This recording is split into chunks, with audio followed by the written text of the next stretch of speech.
आदात व खसाइल।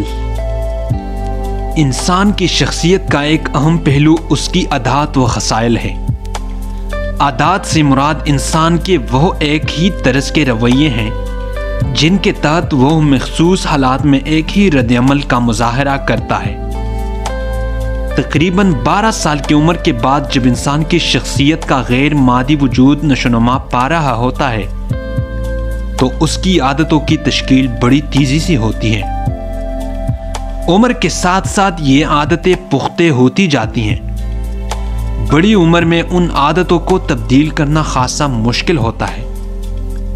खाने पीने, रहने सहने, मिलने जुलने, सोने जागने, जिनसी ख्वाहिश की तकमील करने और ज़िंदगी के दीगर मामलात के बारे में हर इंसान मखसूस रवैयों का आदी हो जाता है।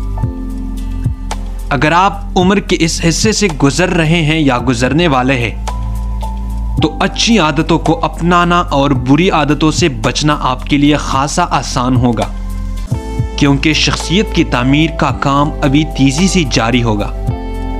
इस मामले में अपने वालिदैन, असातिज़ा और अच्छे दोस्तों से रहनुमाई हासिल कीजिए।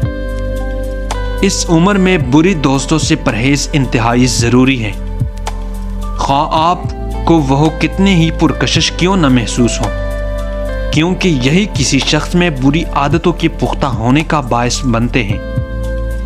अगर आप उम्र के इस हिस्से से गुजर चुके हैं तो बुरी आदतों को तब्दील करना अगरचे खासा मुश्किल काम है, लेकिन ये करना आपकी बाकी जिंदगी को अच्छे अंदाज में गुजारने के लिए नागुज़ेर है।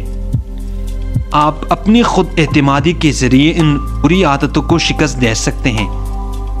इस सिलसिले में अगर ज़रूरत हो तो किसी माहिर नफ्सियात से भी मशवरा किया जा सकता है। बुरी आदतों की एक जामे वमाने फेहरिस्त बनाना खासा मुश्किल काम है, लेकिन हम में अच्छाई और बुराई का इतना शऊर ज़रूर मौजूद है कि इसकी मदद से हम अच्छी व बुरी आदतों में तमीज़ कर सके। हमारे माशरे में पाई जाने वाली आम बुरी आदतों में झूठ बोलना, गीबत करना, एबजोई करना, दूसरों की खोज में रहना, जिनसी बेएतदाली का मुजाहरा करना, बात बात पर लड़ने के लिए तैयार होना, सोने में बेएतदाली का मुजाहरा करना शामिल है।